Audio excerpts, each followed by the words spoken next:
ನಾವಿವತ್ತು ನೋಡ್ತಿರೋಂತ ಮೂವಿ ಎಂತದ್ದು ಅಂತಂದ್ರೆ ಒಬ್ಬ ರೈಟರ್ ಕತೆನ ಬರಿತಿರ್ತಾನೆ, ಆದ್ರೆ ಅವನು ಬರಿತಿರುವಂತ ಭಯಾನಕ ಕತೆ ನಿಜ ಆಗ್ತಿರುತ್ತೆ. ಅದೆಲ್ಲ ಹೇಗ್ ನಿಜ ಆಗ್ತಿದೆ, ಇದೆಲ್ಲ ಹೇಗ್ ಸಾಧ್ಯ ಆಗ್ತಿದೆ ಅಂತ ಯಾರಿಗೂ ಕೂಡ ಗೊತ್ತಾಗ್ತಿರೋದಿಲ್ಲ.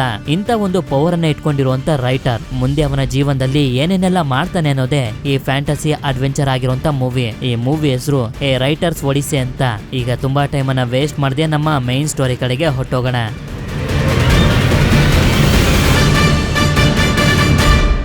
ಈ ಕತೆ ಶುರುವಾದಾಗ ಒಂದು ಸುಂದರವಾಗಿರುವಂತ ಕನಸಿನ ಪ್ರಪಂಚನ ತೋರಿಸ್ತಾರೆ. ಇದೇ ಕನಸಿನ ಪ್ರಪಂಚದಲ್ಲಿ ಡ್ಯಾನಿಯಲ್ ಅನ್ನೋ ಒಬ್ಬ ವ್ಯಕ್ತಿ ಕಳೆದೋಗಿರುವಂತವನ ಮಗಳನ್ನ ಹುಡುಕ್ತಿರ್ತಾನೆ. ಯಾಕೆಂತಂದ್ರೆ ಈ ಕನಸಿನ ಪ್ರಪಂಚದಲ್ಲಿ ಇವನ ಮಗಳು ಸಿಗಾಕೊಂಡಿದ್ದಾಳೆ ಅಂತ ಇವನಿಗೆ ಅನ್ನಿಸ್ತಿರುತ್ತೆ. ನಂತರ ಕನಸಿಂದ ಎಚ್ಚರ ಆದಂತ ಡ್ಯಾನಿಯಲ್ ನ ನಮ್ಗೆ ತೋರಿಸ್ತಾರೆ. ಈಗ ಇವನು ಗಡ್ಡ ಮೀಸನೆಲ್ಲ ಬಿಟ್ಬಿಟ್ಟಿರ್ತಾನೆ. ಆಕ್ಚುಲಿ ಇಲ್ಲಿ ಏನಾಗಿದೆ ಅಂತಂದ್ರೆ ಇವನಿಗೆ ಪ್ರತಿದಿನನೂ ಕನಸು ಬೀಳ್ತಿರುತ್ತೆ. ಇವನ ಮಗಳು ಇವನನ್ನ ಕರೀತಿರೋ ರೀತಿ. ಆ ಕನಸು ಎಷ್ಟು ರಿಯಲ್ ಆಗಿರುತ್ತೆ ಅಂತಂದ್ರೆ ಒಂದೊಂದ್ಸಲ ಕನಸು ಯಾವ್ದು ರಿಯಾಲಿಟಿ ಯಾವ್ದು ಅಂತ ಇವನಿಗೆ ಗೊತ್ತಾಗೋದಿಲ್ಲ.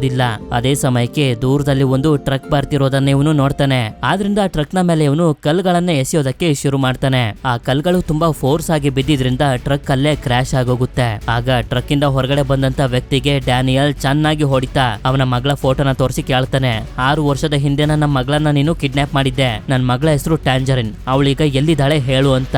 ಅದೇ ಸಮಯಕ್ಕೆ ಮತ್ತೊಬ್ಬ ವ್ಯಕ್ತಿ ಇವನ ತಲೆಗೆ ಹೊಡೆದಿದ್ರಿಂದ ಇಬ್ರು ಕೂಡ ಅಲ್ಲಿಂದ ಎಸ್ಕೇಪ್ ಆಗಿ ಓಡೊಂಟೋಗ್ತಾರೆ. ಆದ್ರಿಂದ ಇವನು ಟ್ರಕ್ ಅನ್ನ ತೆಗೆದು ನೋಡಿದ್ರೆ ಅಲ್ಲಿ ಕಿಡ್ನಾಪ್ ಮಾಡಿರುವಂತ ತುಂಬಾ ಜನ ಮಕ್ಕಳಿರ್ತಾರೆ. ಅದ್ರಲ್ಲಿ ಇವನ ಮಗಳು ಕೂಡ ಇರ್ಬೋದು ಅಂತ ಹುಡುಕಾಡ್ತಾನೆ. ಆದ್ರೆ ಇವನ ಮಗಳು ಅಲ್ಲಿ ಇರೋದಿಲ್ಲ.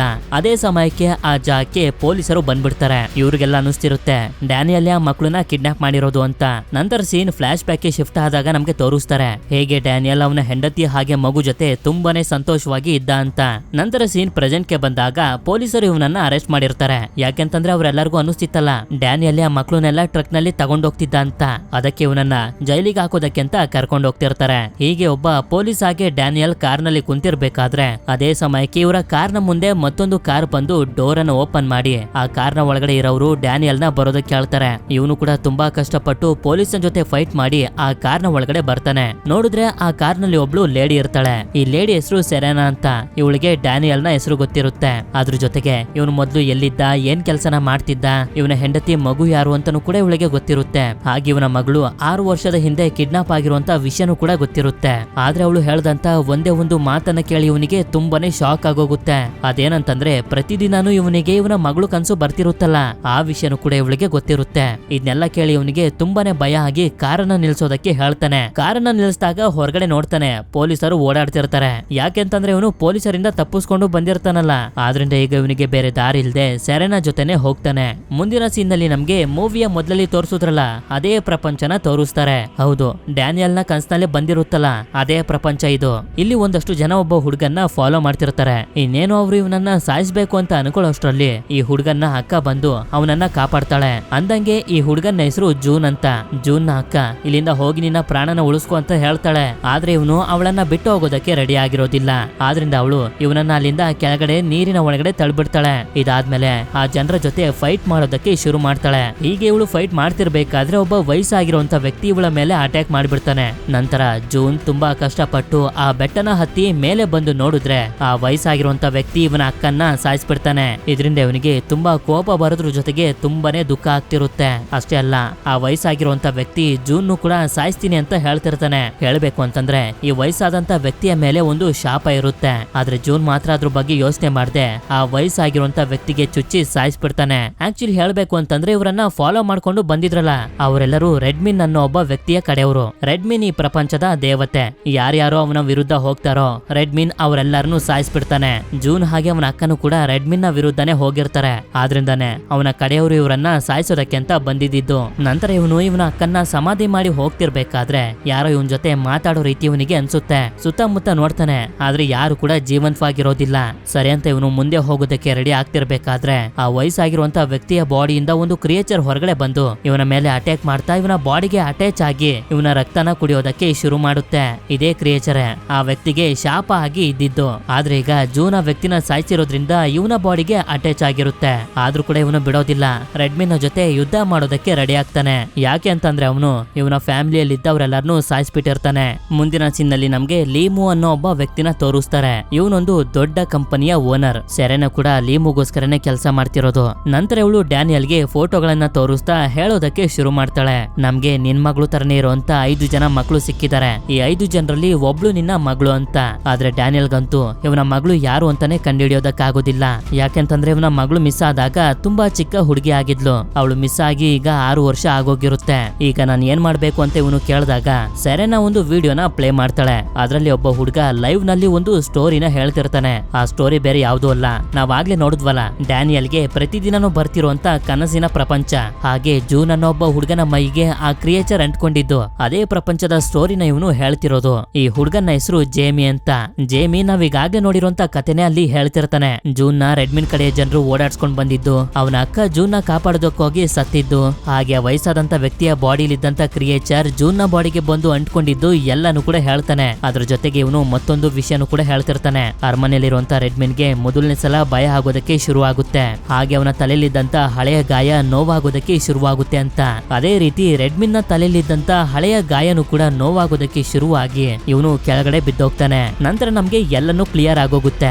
ಡ್ಯಾನಿಯಲ್ಗೆ ಪ್ರತಿದಿನನೂ ಕನ್ಸು ಬೀಳ್ತಿರುತ್ತಲ್ಲ ಕನ್ಸಿನ ಪ್ರಪಂಚ, ಆ ಪ್ರಪಂಚ ಹಾಗೆ ಈ ಜೇಮಿ ಸ್ಟೋರಿ ಹೇಳ್ತಿದ್ದಾನಲ್ಲ ಆ ಪ್ರಪಂಚ, ಎರಡು ಪ್ರಪಂಚನೂ ಒಂದೇನೆ. ಹಾಗೆ ಆ ಕಥೆಯ ಪ್ರಪಂಚದಲ್ಲಿ ರೆಡ್ಮಿನ್ ಕ್ಯಾರೆಕ್ಟರ್ ಇರುತ್ತಲ್ಲ, ಆ ರೆಡ್ಮಿನ್ ಕ್ಯಾರೆಕ್ಟರ್ಗೆ ಯಾವುದೇ ತರದ ನೋವಾದ್ರೂ ಕೂಡ ಆ ನೋವು ನಿಜವಾದ ಪ್ರಪಂಚದಲ್ಲಿರುವಂತ ಲೀಮುಗೆ ಆಗ್ತಿರುತ್ತೆ. ನಂತರ ಸೆರೆನಾ ಡ್ಯಾನಿಯಲ್ ಹತ್ರ ಬಂದು ಹೇಳ್ತಾಳೆ, ನಿನ್ನ ಒಳಗಡೆ ಒಂದು ಶಕ್ತಿ ಇದೆ, ಆ ಶಕ್ತಿಯ ಬಗ್ಗೆ ನಿನ್ಗೆ ಗೊತ್ತಿಲ್ಲ. ನೀನು ಯಾವುದೇ ವಸ್ತುನ ಬೇಕಾದ್ರೂ ಎಷ್ಟು ದೂರಕ್ಕೆ ಬೇಕಾದ್ರೂ ಎಸಿಬಹುದು, ಆದ್ರೆ ನಿನ್ ಗುರಿ ಮಿಸ್ ಆಗೋದಿಲ್ಲ.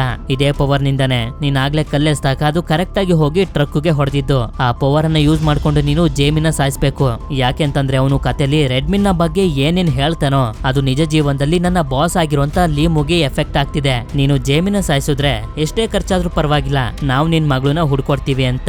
ಡ್ಯಾನಿಯಲ್ಗೆ ಕೆಲಸ ಮಾಡೋದಕ್ಕೆ ಸ್ವಲ್ಪನೂ ಕೂಡ ಇಷ್ಟ ಇರೋದಿಲ್ಲ. ಆದ್ರೆ ಇವನ ಮಗಳಿಗೋಸ್ಕರ ಈ ಕೆಲಸನ ಒಪ್ಕೋತಾನೆ. ಆದ್ರಿಂದ ಇವನು ಕ್ಲೀನ್ ಆಗಿ ರೆಡಿ ಆಗಿ ಜೇಮಿನ ಹುಡ್ಕೊಂಡು ಹೋಗ್ತಿರ್ತಾನೆ. ಈ ಕಡೆ ಈ ಪ್ರಪಂಚದಲ್ಲಿ ಜೂನ್ ಕೂಡ ರೆಡ್ಮಿನ್ ನ ಹುಡ್ಕೊಂಡು ಹೋಗ್ತಿರ್ತಾನೆ ಅವನ ಜೊತೆ ಯುದ್ಧ ಮಾಡೋದಕ್ಕೆ ಅಂತ. ಈ ಸ್ಟೋರಿನ ಜೇಮಿ ಲೈವ್ ಗೆ ಬಂದು ಎಲ್ಲರಿಗೂ ಹೇಳ್ತಿರ್ತಾನೆ. ಲೈವ್ ನಲ್ಲಿ ಸ್ಟೋರಿನೆಲ್ಲ ಹೇಳದ್ಮೇಲೆ ಇವನು ಲೈಬ್ರರಿಗೆ ಹೋಗ್ತಿರ್ತಾನೆ. ಆಗ ನಮ್ಗೆ ಫಸ್ಟ್ ಟೈಮ್ ಇವನ ಮುಖನ ತೋರಿಸ್ತಾರೆ. ಹೀಗೆ ಇವನು ಹೋಗ್ತಿರ್ಬೇಕಾದ್ರೆ ಡ್ಯಾನಿಯಲ್ ಕೂಡ ಇವನನ್ನ ಫಾಲೋ ಮಾಡ್ತಿರ್ತಾನೆ, ಇವನನ್ನ ಸಾಯಿಸೋದಕ್ಕೆ ಅಂತ. ಮೊದ್ಲು ಇವನು ಫುಟ್ಬಾಲ್ ಆಡ್ತಾನೆ, ಅದಾದ್ಮೇಲೆ ಲಂಚ್ ಮಾಡ್ತಿರ್ತಾನೆ. ಆಗ್ಲೂ ಕೂಡ ಡ್ಯಾನಿಯಲ್ ಇವನನ್ನ ಫಾಲೋ ಮಾಡ್ತಾನೆ ಇರ್ತಾನೆ. ಜೇಮಿ ಲೈಬ್ರರಿ ಒಳಗಡೆ ಹೋಗಿ ಓದ್ತಿರ್ಬೇಕಾದ್ರೆ ಇವನು ಕೂಡ ಎಂಟರ್ ಆಗಿ ಒಂದು ಬುಕ್ ಅನ್ನ ಓದೋ ರೀತಿ ಆಕ್ಟ್ ಮಾಡ್ತಿರ್ತಾನೆ. ಆಗ ಜೇಮಿ ಡೈರೆಕ್ಟ್ ಆಗಿ ಇವನ ಹತ್ರ ಬಂದು ಕೇಳ್ತಾನೆ, ಯಾಕೆ ನನ್ನ ಫಾಲೋ ಮಾಡ್ತಿದ್ಯಾ ಅಂತ. ಅಂದ್ರೆ ಇವನು ಹಿಂದಿಂದ ಬರ್ತಿದ್ದನ್ನ ಜೇಮಿ ನೋಡಿದ್ದ ಅಂತ. ಅದಕ್ಕೆ ಇವನಿಗೆ ಡೌಟ್ ಬರ್ದೇ ಇರ್ಲಿ ಅಂತ, ನಾನ್ ನಿಮ್ಮ ಫ್ಯಾನ್, ನೀವ್ ಹೇಳೋ ಜೂನ್ ಕಥೆನ ನಾನು ಪ್ರತಿದಿನ ಕೇಳ್ತೀನಿ ಅಂತ ಹೇಳ್ತಾನೆ. ಇದನ್ನ ಕೇಳಿ ಜೇಮಿಗೆ ತುಂಬಾನೇ ಸಂತೋಷ ಆಗೋಗುತ್ತೆ. ಯಾಕೆಂತಂದ್ರೆ ಫಸ್ಟ್ ಟೈಮ್ ಒಬ್ಬ ಫ್ಯಾನ್ ಇವನನ್ನ ಹುಡ್ಕೊಂಡ್ ಬಂದಿದ್ದಾನೆ ಅಂತ. ಹೀಗೆ ಇವರಿಬ್ರು ಮಾತಾಡ್ತಿರ್ಬೇಕಾದ್ರೆ ನಮ್ಗೆ ಮತ್ತೊಂದು ಇಂಪಾರ್ಟೆಂಟ್ ಆಗಿರುವಂತ ವಿಷಯ ಗೊತ್ತಾಗುತ್ತೆ. ಇವನು ಕ್ರಿಯೇಟ್ ಮಾಡಿರುವಂತ ಸ್ಟೋರಿಲಿ ಜೂನ್ ಅನ್ನೋ ಹೀರೋ ಇದಾನಲ್ಲ, ಆ ಕ್ಯಾರೆಕ್ಟರ್ ನ ಜೇಮಿ ತನ್ನ ರೀತಿನೇ ಕ್ರಿಯೇಟ್ ಮಾಡ್ಕೊಂಡಿರ್ತಾನೆ. ನಂತರ ಗಮನಿಸ್ದಾಗ್ಲೇ ನಮಗೂ ಕೂಡ ಗೊತ್ತಾಗೋದು ಈ ಜೇಮಿ ಹಾಗೆ ಜೂನ್ ಇಬ್ರು ಕೂಡ ನೋಡೋದಕ್ಕೆ ಒಂದೇ ತರ ಇದಾರೆ ಅಂತ. ನಂತರ ಸೆರೆನಾ ಡ್ಯಾನಿಯಲ್ಗೆ ಕಾಲ್ ಮಾಡಿ ಯಾಕೆ ಅವನ ಜೊತೆ ಮಾತಾಡ್ತಿದ್ಯಾ, ಮೊದ್ಲು ಅವನನ್ನ ಸಾಯಿಸಿ ಅಲ್ಲಿಂದ ಬಾ ಅಂತ ಹೇಳ್ತಿರ್ತಾಳೆ. ಹೀಗೆ ಇವರಿಬ್ರು ಮಾತಾಡ್ತಾ ರೋಡ್ ನಲ್ಲಿ ಹೋಗ್ತಿರ್ಬೇಕಾದ್ರೆ ಒಬ್ಬರನ್ನೊಬ್ರು ಪರಿಚಯ ಮಾಡ್ಕೋತಾರೆ. ಆದ್ರೆ ಅದೇ ಸಮಯಕ್ಕೆ ಒಂದು ಗಾಡಿ ಇವರಿಬ್ರಿಗೂ ಆಕ್ಸಿಡೆಂಟ್ ಮಾಡೋದಕ್ಕೆ ಬಂದ್ಬಿಡುತ್ತೆ. ಆಗ ಡ್ಯಾನಿಯಲ್ ಗಾಡಿ ಮೇಲಿರುವಂತ ಲೋಗೋನ ನೋಡಿದಾಗ ಗೊತ್ತಾಗುತ್ತೆ, ಲೂಮ್ ಇದು ಒಂದು ದೊಡ್ಡ ಕಂಪನಿ ಇರುತ್ತಲ್ಲ, ಅದೇ ಕಂಪನಿಗೆ ಸೇರಿರುವಂತ ಗಾಡಿ ಇದು. ಆದ್ರಿಂದ ಡ್ಯಾನಿಯಲ್ ಅಲ್ಲಿಂದ ಹೆದರ್ಕೊಂಡು ಓಡೊಂಟೋಗ್ತಾನೆ. ಆದ್ರೆ ಅವನ ಡೈರಿನ ಅಲ್ಲೇ ಬಿಟ್ಟು ಹೊರಟೋಗಿರ್ತಾನೆ. ಜೇಮಿ ಅವನ ಡೈರಿನ ತಗೊಂಡು ಓದ್ತಿರ್ಬೇಕಾದ್ರೆ ಇವನಿಗೆ ಗೊತ್ತಾಗೋಗುತ್ತೆ, ಇವನು ಪ್ರತಿದಿನ ಲೈವ್ ಗೆ ಬಂದು ಜೂನ್ ಸ್ಟೋರಿನ ಹೇಳ್ತಿದ್ದಾನಲ್ಲ, ಆ ಸ್ಟೋರಿಲಿರುವಂತ ಜೂನ್ ಹಾಗೆ ಆ ಪ್ರಪಂಚ ಪ್ರತಿದಿನ ರಾತ್ರಿ ಮಲ್ಕೊಂಡಾಗ ಡ್ಯಾನಿಯಲ್ ನ ಕನ್ಸ್ನಲ್ಲಿ ಬರ್ತಿದೆ ಅಂತ. ಈ ವಿಷಯ ಇವನಿಗೆ ಗೊತ್ತಾಗಿ ತುಂಬಾನೇ ಶಾಕ್ ಆಗೋಗುತ್ತೆ. ಇದೆಲ್ಲ ಹೇಗ್ ಸಾಧ್ಯ ಆಗ್ತಿದೆ ಅಂತಾನು ಕೂಡ ಇವನಿಗೆ ಗೊತ್ತಾಗ್ತಿರೋದಿಲ್ಲ.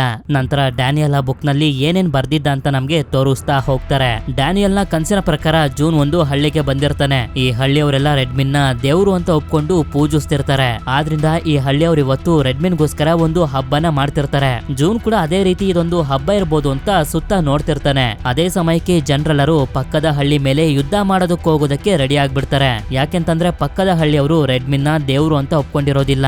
ಹೀಗೆ ಜೂನ್ ನೋಡ್ತಿದ್ದಂಗೆನೆ ಒಂದು ದೊಡ್ಡ ಯುದ್ಧ ಶುರು ಆಗಿ ಹೋಗುತ್ತೆ. ಎರಡೂ ಹಳ್ಳಿಯವರು ಕೂಡ ತುಂಬಾ ಭಯಂಕರವಾಗಿ ಯುದ್ಧ ಮಾಡೋದಕ್ಕೆ ಶುರು ಮಾಡಿಬಿಡ್ತಾರೆ. ಆದ್ರೆ ಕೊನೆಗೆ ರೆಡ್ಮಿನ್ ನ ಕಡೆಯ ಜನರು ಈ ಹಳ್ಳಿಯನ್ನ ಸುಟ್ಟು ಎಲ್ಲಾ ಜನರನ್ನ ಸಾಯಿಸ್ಬಿಡ್ತಾರೆ. ನಂತರ ಮಾರನೇ ದಿನಕ್ಕೆ ಸೀನ್ ಶಿಫ್ಟ್ ಆದಾಗ ಜೂನ್ ನೋಡ್ತಾನೆ, ರೆಡ್ಮಿನ್ ನ ದೇವ್ರು ಅಂತ ಪೂಜಿಸುವಂತ ಜನರು ಈ ಜಾಗನೆಲ್ಲ ಲೂಟಿ ಮಾಡ್ತಿರ್ತಾರೆ. ಹಾಗೆ ಸ್ವಲ್ಪನೂ ಕೂಡ ಕರುಣೆ ಇಲ್ದಂಗೆ ಕೈಗೆ ಸಿಕ್ತವ್ರೆಲ್ಲರನ್ನೂ ಸಾಯಿಸ್ತಿರ್ತಾರೆ. ಇದೇ ಸಮಯದಲ್ಲಿ ನಮ್ಗೆ ಮತ್ತೊಂದು ವಿಷಯನೂ ಕೂಡ ಗೊತ್ತಾಗುತ್ತೆ. ಆ ಕ್ರಿಯೇಚರ್ ಜೂನ್ ನ ಬಾಡಿಗೆ ಅಂಟ್ಕೊಂಡಿತ್ತಲ್ಲ, ಅದು ಇವನ್ ಜೊತೆ ಮಾತಾಡುತ್ತೆ. ಯಾಕೆಂತಂದ್ರೆ ಇದಕ್ಕೂ ಕೂಡ ಜೀವ ಇದೆ. ಅದೇ ಸಮಯಕ್ಕೆ ರೆಡ್ಮಿನ್ ಕಡೆಯ ಸೋಲ್ಜರ್ಸ್ ಗಳು ಬಂದ್ಬಿಡ್ತಾರೆ. ಇವ್ರು ಬರ್ತಿದ್ದಂಗೆನೆ ಎಲ್ರು ಇವರಿಗೆ ರೆಸ್ಪೆಕ್ಟ್ ಕೊಡ್ಬೇಕು, ಇಲ್ಲ ಅಂತಂದ್ರೆ ಇವರು ಸಾಯಿಸ್ಬಿಡ್ತಾರೆ. ನಂತರ ಸೀನ್ ಮತ್ತೊಂದ್ಸಲ ನಾರ್ಮಲ್ ಪ್ರಪಂಚಕ್ಕೆ ಶಿಫ್ಟ್ ಆಗುತ್ತೆ. ಡ್ಯಾನಿಯಲ್ ಉಳ್ಕೊಂಡಿರುವಂತ ರೂಮ್ಗೆ ಸೆರೆನಾ ಬಂದು ಇವನಿಗೆ ಹೊಡಿತಾ ಎದುರಿಸೋದಕ್ಕೆ ಶುರು ಮಾಡ್ತಾಳೆ. ನಾವು ನಿನ್ಗೆ ಕೊಟ್ಟಿರುವಂತ ಕೆಲ್ಸ ಏನು, ನೀನೇನ್ ಮಾಡ್ತಿದ್ಯಾ, ಬೇಗ ಅವನನ್ನ ಸಾಯಿಸ್ಬಿಟ್ಟು ಇಲ್ಲಿಂದ ಜಾಗ ಖಾಲಿ ಮಾಡು ಅಂತ. ಸರಿ ಅಂತ ಹೇಳಿ ಇವನು ಹೊರಗಡೆ ಬಂದು ನೋಡಿದ್ರೆ ಜೇಮಿ ಇವನಿಗೆ ಇವನ ಡೈರಿನ ಕೊಡ್ತಾನೆ. ನಂತರ ಇವನು ಕೇಳ್ತಾನೆ, ನಾನ್ ಬರ್ತಿರೋಂತ ಜೂನ್ ಸ್ಟೋರಿ ಬಗ್ಗೆ ನಿನಗೆ ಹೇಗೆ ಗೊತ್ತಾಗ್ತಿದೆ, ಜೂನ್ ಆ ಹಳ್ಳಿಗೆ ಹೋಗ್ತಾನೆ ಅಂತ ನಿನಗೆ ಹೇಗೆ ಐಡಿಯಾ ಬಂತು ಅಂತ. ನನಗದೆಲ್ಲ ಗೊತ್ತಿಲ್ಲ, ಅದು ಪ್ರತಿದಿನ ನನ್ ಕನ್ಸಲ್ಲಿ ಬರುತ್ತೆ ಅಂತ ಇವನು ಹೇಳ್ತಾನೆ. ಇಲ್ಲಿ ಆಕ್ಚುಲಿ ಜೇಮಿ ಬರ್ತಿರೋಂತ ಸ್ಟೋರಿಗೂ ಡ್ಯಾನಿಯಲ್ಗೆ ಬರ್ತಿರೋಂತ ಕನ್ಸಿಗೂ ಹೇಗೆ ಕನೆಕ್ಷನ್ ಆಗ್ತಿದೆ ಅಂತ ಇವ್ರಿಗೂ ಕೂಡ ಗೊತ್ತಿರೋದಿಲ್ಲ. ಇದಾದ್ಮೇಲೆ ಡ್ಯಾನಿಯಲ್ ನ ಮಗಳು 6 ವರ್ಷದಿಂದನೂ ಮಿಸ್ ಆಗಿದ್ದಾಳೆ ಅನ್ನೋ ವಿಷಯನ ಇವನು ಜೇಮಿ ಹತ್ರ ಶೇರ್ ಮಾಡ್ಕೋತಾನೆ. ಆಗ ಜೇಮಿ ಕೂಡ ಇವನಿಗೆ ಹೇಳ್ತಾನೆ, ನಾನು ಈ ಸ್ಟೋರಿನ ಬರೆಯೋದಕ್ಕೆ ಶುರು ಮಾಡಿ ಕರೆಕ್ಟ್ ಆಗಿ 6 ವರ್ಷ ಆಗಿದೆ ಅಂತ. ಇಲ್ಲೂ ಕೂಡ ಇವರಿಬ್ರಿಗೂ ಏನೋ ಒಂದು ಕನೆಕ್ಷನ್ ಇದೆ ಅನ್ನೋದು ನಮ್ಗೆ ಗೊತ್ತಾಗ್ತಿರುತ್ತೆ. ಹಾಗೆ ಇವನಿಗೆ ಡ್ಯಾನಿಯಲ್ ನ ಮಗಳ ಹೆಸರು ಟ್ಯಾಂಜರಿನ್ ಅಂತಾನು ಕೂಡ ಗೊತ್ತಾಗುತ್ತೆ. ಅದೇ ಸಮಯಕ್ಕೆ ಸಡನ್ ಆಗಿ ಜೇಮಿಗೆ ಸ್ಟೋರಿನ ಕಂಟಿನ್ಯೂ ಮಾಡೋದಕ್ಕೆ ಒಂದು ಐಡಿಯಾ ಬರುತ್ತೆ. ಆದ್ರಿಂದ ಇವನು ಬರೀತಿರುವಂತ ಸ್ಟೋರಿನ ನಮ್ಗೆ ತೋರಿಸ್ತಾ ಹೋಗ್ತಾರೆ.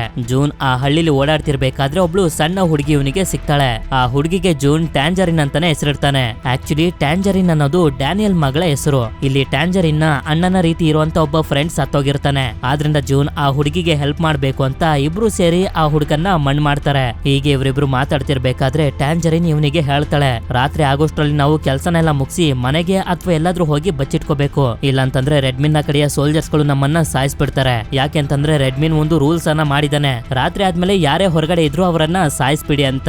ಅದೇ ಸಮಯಕ್ಕೆ ಸಂಜೆ ಆಗಿದ್ರಿಂದ ಒಬ್ಬ ಸೋಲ್ಜರ್ ಇವರನ್ನ ನೋಡ್ಬಿಡ್ತಾನೆ. ಇಷ್ಟೊತ್ತಾದ್ರೂ ಮನೆಗೆ ಹೋಗಿಲ್ಲ ಅಂತ ಇವರನ್ನ ಫಾಲೋ ಮಾಡ್ಕೊಂಡು ಬರ್ತಿರ್ಬೇಕಾದ್ರೆ ಇವರಿಬ್ರು ಕೂಡ ತಪ್ಪಿಸ್ಕೊಂಡು ಹೋಗೋದಕ್ಕೆ ತುಂಬಾನೇ ಪ್ರಯತ್ನ ಪಡ್ತಿರ್ತಾರೆ. ಆ ಸೋಲ್ಜರ್ ಯಾರು ಅಂತಾನು ಕೂಡ ಇವರಿಗೆ ಅರ್ಥ ಆಗ್ತಿರೋದಿಲ್ಲ, ಯಾಕೆಂತಂದ್ರೆ ಮುಖನೆಲ್ಲ ಮುಚ್ಕೋಬಿಟ್ಟಿರ್ತಾನೆ. ಆದ್ರೆ ಇಲ್ಲಿ ನಮ್ಗೆ ಒಂದು ಡೌಟ್ ಬರೋದಕ್ಕೆ ಶುರು ಆಗುತ್ತೆ, ಈ ಸೋಲ್ಜರ್ ಟ್ಯಾಂಜರಿನ್ ಗೋಸ್ಕರ ಬರ್ತಿರೋದು ಅಂತ. ಯಾಕೆಂತಂದ್ರೆ ಇವನು ಜೂನ್ ಗಿಂತ ಟ್ಯಾಂಜರಿನ್ನೇ ಫಾಲೋ ಮಾಡ್ತಿರ್ತಾನೆ. ಆ ಸೋಲ್ಜರ್ ಡಿಸ್ಟ್ರಾಕ್ಟ್ ಆಗ್ತಿದ್ದಂಗೆನೆ ಜೂನ್ ಅವನ ಮುಖದ ಮೇಲೆ ಅಟ್ಯಾಕ್ ಮಾಡ್ತಾನೆ. ಇದರಿಂದ ಕೋಪ ಬಂದು ಸೋಲ್ಜರ್ ಅಟ್ಯಾಕ್ ಮಾಡೋದಕ್ಕೆ ನೋಡ್ತಿರ್ಬೇಕಾದ್ರೆ ಟ್ಯಾಂಜರಿನ್ ನಿಲ್ಸು ಅಂತ ಜೋರಾಗಿ ಹೇಳ್ತಾಳೆ. ಅವಳು ಹೇಳ್ತಿದ್ದಂಗೆನೆ ಸೋಲ್ಜರ್ ಕೂಡ ಸುಮ್ನಾಗೋಗ್ತಾನೆ. ಅದೇ ಸಮಯಕ್ಕೆ ಸೂರ್ಯ ಕೂಡ ಮುಳುಗೋಗುತ್ತೆ. ಕತ್ಲಾಗ್ತಿದ್ದಂಗೆನೆ ಆ ಸೋಲ್ಜರ್ ಕೈಲಿ ಅಲುಗಾಡೋದಕ್ಕೂ ಕೂಡ ಆಗೋದಿಲ್ಲ, ನಿಂತ ಜಾಗದಲ್ಲೇ ಫ್ರೀಸ್ ಆಗೋಗ್ತಾನೆ. ಆಗ ಇದೇ ಸರಿಯಾದ ಸಮಯ ಅಂತ ಇವರಿಬ್ರು ಕೂಡ ಅಲ್ಲಿಂದ ತಪ್ಪಿಸ್ಕೊಂಡು ಓಡೊಂಟೋಗ್ತಾರೆ. ಈ ಕಡೆ ಜೇಮಿ ಸ್ಟೋರಿನ ಬರಿತಿರ್ಬೇಕಾದ್ರೆ ಅವನು ಬರಿತಿರುವಂತ ಸ್ಟೋರಿ ಎಲ್ಲ ಡ್ಯಾನಿಯಲ್ಗೆ ವಿಷನ್ ರೀತಿಲಿ ಕಾಣಿಸ್ತಿರುತ್ತೆ. ಆದ್ರೆ ಇದೇ ಸಿಕ್ಕಿದ್ದು ಚಾನ್ಸು, ಇದನ್ನ ವೇಸ್ಟ್ ಮಾಡ್ಕೋಬಾರ್ದು ಅಂತ ಸ್ಟೋರಿ ಬರಿತಿರುವಂತ ಜೇಮಿ ಮೇಲೆ ಇವನು ಕಲ್ಲನ್ನ ಎಸೆಯೋದಕ್ಕೆ ಶುರು ಮಾಡ್ತಾನೆ. ಕಲ್ಗಳು ಇವನಿಗೆ ಬಿದ್ದು ಮೂರ್ಛೆ ಹೋಗ್ತಿದ್ದಂಗೆನೆ ಡ್ಯಾನಿಯಲ್ ಇವನ ಹತ್ರ ಬರ್ತಾನೆ ಇವನನ್ನ ಸಾಯಿಸೋದಕ್ಕೆ ಅಂತ.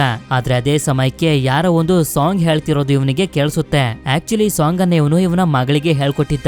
ಇವನಿಗೆ ಹಾಗೆ ಇವನ ಮಗಳಿಗೆ ಬಿಟ್ರೆ ಆ ಸಾಂಗ್ ಯಾರಿಗೂ ಕೂಡ ಗೊತ್ತಿರ್ಲಿಲ್ಲ. ಹುಡುಕ್ತಾ ಇವನು ಮುಂದೆ ಬಂದಾಗ ಒಬ್ಬ ಹುಡುಗ ಆ ಹಾಡನ್ನ ಹಾಡ್ತಿರ್ತಾನೆ. ಈ ಸಾಂಗ್ ನಿನಗೆ ಯಾರು ಹೇಳ್ಕೊಟ್ಟಿದ್ದು ಅಂತ ಕೇಳ್ತಿದ್ದಂಗೆನೆ ಆ ಹುಡುಗ ಅಲ್ಲಿಂದ ಓಡೋಗೋದಕ್ಕೆ ಶುರು ಮಾಡ್ತಾನೆ. ಇವನು ಕೂಡ ಆ ಹುಡುಗನ್ನ ಫಾಲೋ ಮಾಡ್ಕೊಂಡ್ ಬಂದಾಗ ಒಂದು ಜಾಗಕ್ಕೆ ಬಂದು ತಲುಪ್ತಾನೆ. ಅಲ್ಲಿ ನೋಡಿದ್ರೆ ಮೂವಿಯ ಮೊದಲಲ್ಲಿ ಇವನ ಕೈಯಿಂದ ತಪ್ಪಿಸ್ಕೊಂಡು ಹೋಗಿದ್ನಲ್ಲ ಕಿಡ್ನಾಪರ್, ಅವನು ಇಲ್ಲೇ ಇರ್ತಾನೆ. ಆದ್ರಿಂದ ಇವನು ಅವನಿಗೆ ಚೆನ್ನಾಗಿ ಹೊಡಿತಾ ಕೇಳ್ತಾನೆ, ನನ್ನ ಮಗಳು ಎಲ್ಲಿ ಹೇಳು ಅಂತ. ಆಗ ಆ ವ್ಯಕ್ತಿನೂ ಕೂಡ ಹೇಳೋದಕ್ಕೆ ಶುರು ಮಾಡ್ತಾನೆ, ನಿನ್ ಮಗಳನ್ನ ಕಿಡ್ನಾಪ್ ಮಾಡಿದ್ಮೇಲೆ ಅವಳು ಕಿರ್ಚಾಡಬಾರ್ದು ಅಂತ ಅವಳಿಗೆ ಅನ್ಕಾನ್ಶಿಯಸ್ ಆಗುವಂತ ಮೆಡಿಸನ್ ಕೊಟ್ಟಿದ್ದೆ. ಆದ್ರೆ ಅದು ಓವರ್ ಡೋಸ್ ಆಗೋಯ್ತು. ಎಷ್ಟೇ ಎದ್ದೋಳ್ಸಿದ್ರು ಅವಳು ಎದ್ದೊಳ್ಳಿಲ್ಲ. ಇದರಿಂದ ನನಗೆ ತುಂಬಾ ಭಯ ಆಗಿ ಆ ಹುಡುಗಿನ ಅಲ್ಲೇ ಬಿಟ್ಟು ಹೊಟ್ಟೋದೆ. ನನ್ಗನ್ಸೋ ಪ್ರಕಾರ ಅವಳು ಸತ್ತೋಗಿರ್ಬೇಕು ಅಂತ. ಇದನ್ನ ಕೇಳಿ ಇವನಿಗೆ ತುಂಬಾನೇ ಕೋಪ ಬಂದು ಅವನನ್ನ ಸಾಯಿಸೋದಕ್ಕೆ ಶುರು ಮಾಡ್ತಾನೆ. ಅದೇ ಸಮಯಕ್ಕೆ ಸೆರೆನಾ ಅಲ್ಲಿಗೆ ಬಂದು ಇವನಿಗೆ ಹೊಡೆದು ಪ್ರಜ್ಞೆ ತಪ್ಪಿಸ್ತಾಳೆ. ಸ್ವಲ್ಪ ಹೊತ್ತಿನ ನಂತರ ಇವನಿಗೆ ಪ್ರಜ್ಞೆ ಬಂದಾಗ ಕೇಳ್ತಾನೆ, ಆ ಕಿಡ್ನಾಪರ್ ಹೇಳ್ತಿದ್ದ ಟ್ಯಾಂಜರಿನ್ ಸತ್ತೋಗಿದ್ದಾಳೆ ಅಂತ, ಅದು ನಿಜನಾ ಅಂತ. ಆಗ ನಮ್ಗೆ ಗೊತ್ತಾಗುತ್ತೆ ಆ ಕಿಡ್ನಾಪರ್ ಹೇಳ್ತಿದ್ದು ನಿಜಾನೇ. ಡ್ಯಾನಿಯಲ್ ನ ಮಗಳು ಎಲ್ಲಿದ್ದಾಳೆ ಅಂತ ಇವಳಿಗೆ ಹಾಗೆ ಇವಳ ಬಾಸ್ ಲೀಮುಗೆ ಗೊತ್ತಿರೋದಿಲ್ಲ. ಇವನಿಂದ ಕೆಲಸ ಮಾಡಿಸ್ಕೊಳ್ಳೋದಕ್ಕಷ್ಟೇ ಈ ರೀತಿ ಹೇಳಿದ್ರು ಅಂತ. ಆ ಕಿಡ್ನಾಪರ್ ಇನ್ನೂ ಕೂಡ ಸೆರೆನಾ ಕಸ್ಟಡಿಲೇ ಇರ್ತಾನೆ. ಆದ್ರಿಂದ ಡ್ಯಾನಿಯಲ್ ಇವಳಿಗೆ ಹೇಳ್ತಾನೆ, ಜೇಮಿನ ನಾನ್ ಸಾಯಿಸ್ತೀನಿ, ಆದ್ರೆ ಆ ಕಿಡ್ನಾಪರ್ನ ನೀನು ನನಗೊಪ್ಪಿಸ್ಬೇಕು, ನಾನೇ ಅವನನ್ನ ನನ್ನ ಕೈಯಾರೆ ಸಾಯಿಸ್ತೀನಿ ಅಂತ ಹೇಳಿ ಅಲ್ಲಿಂದ ಹೊರಟೋಗ್ತಾನೆ. ಅದೇ ಸಮಯಕ್ಕೆ ಸೆರೆನಾ ಬಾಸ್ ಆಗಿರೋಂತ ಲೀಮು ಬಂದು ಹೇಳ್ತಾನೆ, ಹೌದು ನಮ್ಗೆ ಡ್ಯಾನಿಯಲ್ ನ ಮಗಳು ಎಲ್ಲಿದ್ದಾಳೆ ಅಂತ ಗೊತ್ತಿಲ್ಲ, ಆದ್ರೆ ನೀನು ಏನ್ ಮಾಡ್ತೀಯೋ ನನಗೆ ಗೊತ್ತಿಲ್ಲ, ಆದ್ರೆ ಜೇಮಿ ಮಾತ್ರ ಡ್ಯಾನಿಯಲ್ ಕೈಯಿಂದಾನೆ ಸಾಯ್ಬೇಕು ಅಂತ ಹೇಳಿ ಅಲ್ಲಿಂದ ಹೊರಟೋಗ್ತಾನೆ. ಈ ಕಡೆ ಜೇಮಿಯ ಸ್ಟೋರಿ ಪ್ರಪಂಚದಲ್ಲಿ ಟ್ಯಾಂಜರಿನ್ ಜೂನ್ಗೆ ಹೇಳ್ತಾಳೆ, ಸ್ವಲ್ಪ ವರ್ಷಗಳ ಹಿಂದೆ ನಮ್ಮ ಈ ದೇಶದ ರಾಜನಿಗೆ ಇಬ್ರು ಸೇನಾಧಿಪತಿಗಳು ಇದ್ರು. ಅದರಲ್ಲಿ ಒಬ್ಬ ರೆಡ್ಮಿನ್ ಆದ್ರೆ ಮತ್ತೊಬ್ಬ ಜ್ಯೂಟನ್ ಅಂತ. ಹೀಗೆ ಕಾಲ ಕಳೀತಿದ್ದಂಗೆನೆ ಜನರು ಗಮನಿಸೋದಕ್ಕೆ ಶುರು ಮಾಡಿದ್ರು, ರಾಜನ ಜಾಗದಲ್ಲಿ ಈಗ ರೆಡ್ಮಿನ್ ಕುಂತಿದ್ದಾನೆ ಅಂತ. ಯಾಕೆಂತಂದ್ರೆ ರಾಜನ ಸಾಯಿಸಿ ಸೇನಾಧಿಪತಿ ಆಗಿದ್ದಂತ ರೆಡ್ಮಿನ್ನೇ ರಾಜ ಆಗ್ಬಿಟ್ಟಿರ್ತಾನೆ. ಆದ್ರೆ ಇದು ಜ್ಯೂಟನ್ಗೆ ಸ್ವಲ್ಪನೂ ಕೂಡ ಇಷ್ಟ ಆಗೋದಿಲ್ಲ. ಆದ್ರಿಂದ ಅವನ ಸೈನ್ಯನ ಕರ್ಕೊಂಡು ರೆಡ್ಮಿನ್ ನ ಜೊತೆ ಫೈಟ್ ಮಾಡೋದಕ್ಕೆ ಹೋದ. ಆದ್ರೆ ರೆಡ್ಮಿನ್ ಜ್ಯೂಟನ್ ನ ಹಾಗೆ ಅವನ ಆರ್ಮಿನ ಸಾಯಿಸ್ಬಿಟ್ಟ. ಅದಾದ್ಮೇಲೆ ರೆಡ್ಮಿನ್ ಅವನ ವಿರುದ್ಧ ಯಾರೇ ಹೋದ್ರುನು ಅವರನ್ನ ಸಾಯಿಸೋದಕ್ಕೆ ಶುರು ಮಾಡ್ದ ಅಂತ. ಹೀಗೆ ಟ್ಯಾಂಜರಿನ್ ಹೇಳ್ತಿರ್ಬೇಕಾದ್ರೆ ಇಲ್ಲೇ ಒಂದು ವಿಷಯ ನಮ್ಗೆ ನಮ್ಗೆ ಗೊತ್ತಾಗುತ್ತೆ ಸೇನಾಧಿಪತಿ ಆಗಿದ್ದಂತ ರೆಡ್ಮಿನ್ ಹಾಗೆ ಜೂಟಾನ್ ಇಬ್ರು ಕೂಡ ಅಣ್ಣ ತಮ್ಮಂದಿರಾಗಿದ್ರು ಅಂತ. ಈ ಕಡೆ ನಾರ್ಮಲ್ ಪ್ರಪಂಚದಲ್ಲಿ ಮಾರನೇ ದಿನ ಡ್ಯಾನಿಯಲ್ ಹಾಗೆ ಜೇಮಿ ಒಂದು ಬಿಲ್ಡಿಂಗ್ ನ ಮೇಲೆ ಮೀಟ್ ಆಗ್ತಾರೆ. ಆದ್ರೆ ಜೇಮಿಗೆ ಗೊತ್ತಿರೋದಿಲ್ಲ ನೆನ್ನೆ ನನ್ ಮೇಲೆ ಅಟ್ಯಾಕ್ ಮಾಡಿದ್ದು ಡ್ಯಾನಿಯಲ್ಲೇ ಅಂತ. ಇಲ್ಲಿ ಜೇಮಿ ತುಂಬಾನೇ ಬೇಜಾರ್ ಮಾಡ್ಕೊಂಡಿರ್ತಾನೆ. ಯಾಕೆಂತಂದ್ರೆ ಈ ಸ್ಟೋರಿನ ಇವನು ಏನಕ್ಕೆ ಬರೀತಿದ್ದಾನೆ, ಅದಕ್ಕೆ ರೀಸನ್ ಏನು ಅಂತ ಇವನಿಗೇನೆ ಗೊತ್ತಿರೋದಿಲ್ಲ. ಇವನು ಜೇಮಿನ ಸಾಯಿಸೋದಕ್ಕೆ ನೋಡ್ತಿರ್ಬೇಕಾದ್ರೆ ಜೇಮಿ ಡ್ಯಾನಿಯಲ್ಗೆ ಒಂದು ವಿಷಯನ ಹೇಳ್ತಾನೆ. ನನ್ ಸ್ಟೋರಿಲಿ ನಿನ್ನನ್ನ ಮುಂದೆ ಇಟ್ಕೊಂಡು ಒಂದು ಕ್ಯಾರೆಕ್ಟರ್ ನ ರೆಡಿ ಮಾಡಿದ್ದೀನಿ. ಆ ಕ್ಯಾರೆಕ್ಟರ್ ರೆಡ್ ಆರ್ಮರ್ ಅನ್ನ ಹಾಕೊಂಡಿರೋ ಒಂದು ಸೋಲ್ಜರ್ ಅಂತ. ಇವನು ಹೇಳ್ತಿರೋದು ಬೇರೆ ಯಾವ ಕ್ಯಾರೆಕ್ಟರ್ ಬಗ್ಗೆನೂ ಅಲ್ಲ. ಆಗ್ಲೇ ಜೂನ್ ಹಾಗೆ ಟ್ಯಾಂಜರಿನ್ ನ ಫಾಲೋ ಮಾಡ್ಕೊಂಡು ಬರ್ತಿತ್ತಲ್ಲ ಅದೇ ಸೋಲ್ಜರ್ ನ ಬಗ್ಗೆನೆ. ಇವನು ಜೇಮಿ ಬರ್ದಿರೋಂತ ಕಥೆನ ಇಸ್ಕೊಂಡು ಓದಿದಾಗ ಗೊತ್ತಾಗುತ್ತೆ ಆ ಸೋಲ್ಜರ್ ಟ್ಯಾಂಜರಿನ್ ಅನ್ನೋ ಒಬ್ಳು ಸಣ್ಣ ಹುಡುಗಿಯ ಹಿಂದೆ ಬಿದ್ದಿದೆ ಅಂತ. ಇದನ್ನ ಕೇಳಿ ಇವನಿಗೆ ಶಾಕ್ ಆಗೋಗುತ್ತೆ. ಯಾಕೆಂತಂದ್ರೆ ಜೇಮಿ ಆ ಸೋಲ್ಜರ್ ಕ್ಯಾರೆಕ್ಟರ್ ನ ಇವನನ್ನೇ ಮುಂದೆ ಇಟ್ಕೊಂಡು ಕ್ರಿಯೇಟ್ ಮಾಡಿದಾನೆ. ಹಾಗೆ ಆ ಸೋಲ್ಜರ್ ಟ್ಯಾಂಜರಿನ್ ಅನ್ನೋ ಒಬ್ಳು ಹುಡುಗಿನ ಹುಡುಕ್ತಿದೆ. ನಿಜವಾದ ಪ್ರಪಂಚದಲ್ಲಿ ಇವನ ಮಗಳ ಹೆಸರು ಕೂಡ ಟ್ಯಾಂಜರಿನ್ನೇ. ಅದು ಅಲ್ಲದೆ ಇವನು ಸ್ಟೋರಿಲಿ ಬರೀತಿದ್ದಾನಲ್ಲ ರೆಡ್ಮಿನ್ ಕ್ಯಾರೆಕ್ಟರ್ ನ ಬಗ್ಗೆ, ಆ ಕ್ಯಾರೆಕ್ಟರ್ ಗೆ ಯಾವುದೇ ತರದ ನೋವಾದ್ರೂ ಕೂಡ ಅದು ನಿಜವಾದ ಪ್ರಪಂಚದಲ್ಲಿರುವಂತ ಲೀಮುಗೆ ಎಫೆಕ್ಟ್ ಆಗ್ತಿರುತ್ತೆ. ಅದೇ ರೀತಿ ಇವನಿಗೆ ಒಂದು ಐಡಿಯಾ ಬರುತ್ತೆ. ಸ್ಟೋರಿಲಿ ಆ ಸೋಲ್ಜರ್ ಕ್ಯಾರೆಕ್ಟರ್ ಟ್ಯಾಂಜರಿನ್ ನ ಹುಡುಕ್ ಬಿಟ್ರೆ ನಿಜವಾದ ಪ್ರಪಂಚದಲ್ಲಿ ಇವನಿಗೂ ಕೂಡ ಇವನ ಮಗಳು ಸಿಕ್ಬಿಡ್ತಾಳೆ ಅಂತ. ಆದ್ರಿಂದ ಇವನು ಜೇಮಿಯ ಜೊತೆ ಸೇರಿ ಸ್ಟೋರಿನ ಕಂಪ್ಲೀಟ್ ಮಾಡೋದಕ್ಕೆ ರೆಡಿ ಆಗ್ತಾನೆ. ಈ ಕಡೆ ಸ್ಟೋರಿ ಪ್ರಪಂಚದಲ್ಲಿ ಜೇಮಿ ಹಾಗೆ ಟ್ಯಾಂಜರಿನ್ ಒಂದು ಮನೆ ಹತ್ರ ಇರ್ತಾರೆ. ಆಗಲ್ಲಿಗೆ ರೆಡ್ಮಿನ್ ಕಡೆಯ ಜನರು ಬಂದು ಇವರನ್ನ ಸಾಯಿಸೋದಕ್ಕೆ ನೋಡ್ತಿರ್ತಾರೆ. ಇನ್ನೇನು ಇವರ ಮೇಲೆ ಅಟ್ಯಾಕ್ ಮಾಡ್ಬೇಕು ಅಂತ ಅನ್ಕೊಳ್ಳೋಷ್ಟ್ರಲ್ಲಿ ಜೇಮಿ ಬಾಡಿಗೆ ಸೇರ್ಕೊಂಡಿದ್ದಂತ ಕ್ರಿಯೇಚರ್ ಹೊರಗಡೆ ಬಂದು ಅವರ ಜೊತೆ ಎಲ್ಲ ಫೈಟ್ ಮಾಡೋದಕ್ಕೆ ಶುರು ಮಾಡುತ್ತೆ. ಈ ಕ್ರಿಯೇಚರ್ಗೆ ಸ್ವಲ್ಪನೂ ಕೂಡ ಕರುಣೆ ಇರೋದಿಲ್ಲ. ಜೇಮಿ ಮೇಲೆ ಅಟ್ಯಾಕ್ ಮಾಡೋಕೆ ಬಂದಂತ ಜನರನ್ನೆಲ್ಲರನ್ನು ತುಂಬಾ ಕ್ರೂರವಾಗಿ ಸಾಯಿಸ್ತಿರುತ್ತೆ. ಆಕ್ಚುಲಿ ಹೇಳ್ಬೇಕು ಅಂತಂದ್ರೆ ಇದು ಜೇಮಿನ ಪ್ರೊಟೆಕ್ಟ್ ಮಾಡ್ತಿರುತ್ತೆ. ಆ ಜನರ ಜೊತೆ ಇದ್ದಂತ ಒಬ್ಬ ಸಣ್ಣ ಹುಡುಗನ್ನು ಕೂಡ ಸಾಯಿಸೋದಕ್ಕೆ ಇದು ನೋಡ್ತಿರುತ್ತೆ. ಬೇಡ ಅವನನ್ನ ಸಾಯಿಸ್ಬೇಡ ಅಂತ ಜೇಮಿ ಹೇಳ್ದಾಗ್ಲೇ ನಮಗೂ ಕೂಡ ಗೊತ್ತಾಗೋದು ಇವನು ಆ ಕ್ರಿಯೇಚರ್ ನ ಕಂಟ್ರೋಲ್ ಮಾಡಬಹುದು ಅಂತ. ಯಾಕೆಂತಂದ್ರೆ ಕ್ರಿಯೇಚರ್ ಜೇಮಿ ಬಾಡಿ ಒಳಗಡೆ ಇದ್ದಂತ ಬ್ಲಡ್ ಅನ್ನ ಕುಡಿತಿರುತ್ತಲ್ಲ, ಆದ್ರಿಂದಾನೇ ಇದನ್ನ ಇವನು ಕಂಟ್ರೋಲ್ ಮಾಡಬಹುದು. ನಂತರ ಆ ಕ್ರಿಯೇಚರ್ ಮತ್ತೊಂದ್ಸಲ ಇವನ ಬಾಡಿಗೆ ಬಂದು ಅಟ್ಯಾಚ್ ಆಗ್ಬಿಡುತ್ತೆ. ಈ ಕಡೆ ಸೆರೆನಾ ಡ್ಯಾನಿಯಲ್ ನ ಹುಡ್ಕೊಂಡು ಜೇಮಿ ಮನೆ ಹತ್ರ ಬರ್ತಾಳೆ. ಅದೇ ಸಮಯಕ್ಕೆ ಮನೆ ಒಳಗಡೆ ಇದ್ದಂತ ಡ್ಯಾನಿಯಲ್ ನೋಡ್ತಾನೆ ಒಂದು ಫೋಟೋದಲ್ಲಿ ಜೇಮಿ ತಂದೆಯ ಜೊತೆ ಆ ದೊಡ್ಡ ಕಂಪನಿಯ ಓನರ್ ಆಗಿರುವಂತ ಲೀಮು ಕೂಡ ಇರ್ತಾನೆ. ಲೀಮು ಹಾಗೆ ನನ್ನ ತಂದೆ ಇಬ್ರು ಕೂಡ ಒಂದು ದೊಡ್ಡ ಕಂಪನಿಲಿ ಪಾರ್ಟ್ನರ್ಸ್ ಆಗಿದ್ರು. ಆದ್ರೆ ಇದ್ದಕ್ಕಿದ್ದಂಗೆನೆ ಒಂದು ದಿನ ನನ್ನ ತಂದೆ ಆಕ್ಸಿಡೆಂಟ್ ಆಗಿ ಸತ್ತೋದ್ರು ಅಂತ ಜೇಮಿ ಹೇಳ್ತಾನೆ. ಇದನ್ನೆಲ್ಲ ಸೆರೆನಾ ಕೇಳಿಸ್ಕೊಂಡು ಲೀಮುಗೆ ಕಾಲ್ ಮಾಡಿ ಕೇಳ್ತಾಳೆ, ಜೇಮಿ ತಂದೆ ನಿಮ್ಮ ಪಾರ್ಟ್ನರ್ ಅನ್ನೋದನ್ನ ಯಾಕೆ ನನ್ನಿಂದ ಮುಚ್ಚಿಟ್ಟಿದ್ರೆ? ಆ ಕಂಪನಿಗೋಸ್ಕರ ಅವನ ತಂದೆನ ನೀವೇ ತಾನೇ ಸಾಯಿಸಿರೋದು ಅಂತ ಇವಳು ಕೇಳಿದಾಗ ಹೌದು ನಾನೇ ಅವನನ್ನ ಸಾಯಿಸಿದ್ದು ಅಂತ ಇವನು ಕೂಡ ಒಪ್ಕೋತಾನೆ. ಇದರಿಂದ ಲೀಮು ಒಳ್ಳೆ ವ್ಯಕ್ತಿ ಅಲ್ಲ ಅಂತ, ಇನ್ಮೇಲಿಂದ ನಾನ್ ನಿಮ್ ಜೊತೆ ಕೆಲಸ ಮಾಡೋದಿಲ್ಲ ಅಂತ ಇವಳು ಫೋನ್ ಅನ್ನ ಕಟ್ ಮಾಡ್ತಾಳೆ.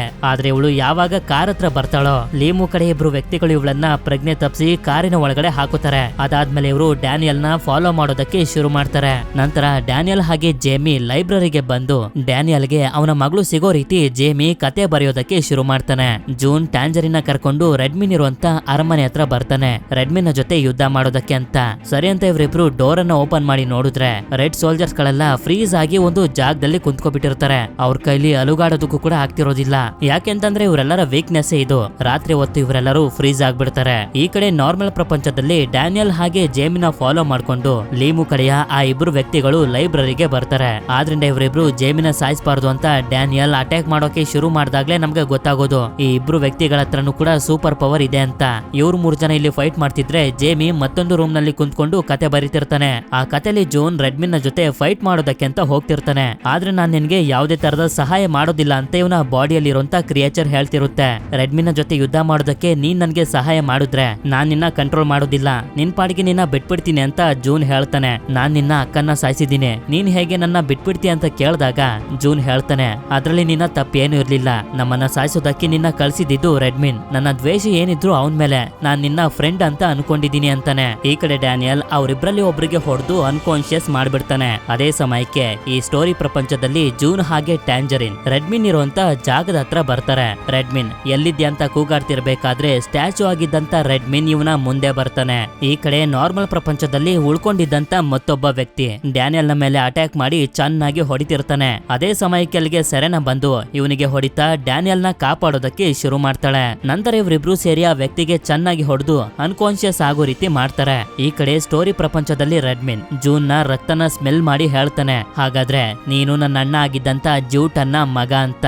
ಹೌದು, ರಾಜನ್ಗೆ ಇಬ್ರು ಸೇನಾಧಿಪತಿಗಳು ಇದ್ರಲ್ಲ, ರೆಡ್ಮಿನ್ ಹಾಗೆ ಜ್ಯೂಟನ್. ಆ ಜ್ಯೂಟನ್ನ ಮಗನೇ ಈ ಜೂನ್. ಆದ್ರಿಂದನೇ ಜೂನ್ ಹಾಗೆ ಅವನ ಅಕ್ಕನ್ನ ಸಾಯಿಸೋದಕ್ಕೆ ರೆಡ್ಮಿನ್ ಜನರನ್ನ ಕಳಿಸಿದ್ದು. ನಂತರ ಇವರಿಬ್ಬರನ್ನ ಒಂದು ಮರದ ಹತ್ರ ಕರ್ಕೊಂಡ್ ಬಂದು ಜೂನ್ಗೆ ಹೇಳ್ತಾನೆ, ನಿನ್ನ ತಂದೆನ ಸಾಯಿಸಿ ನಾನು ಇದೇ ಮರದ ಕೆಳಗಡೆ ಹೂತಾಕಿದ್ದೆ ಅಂತ ಹೇಳ್ತಾನೆ.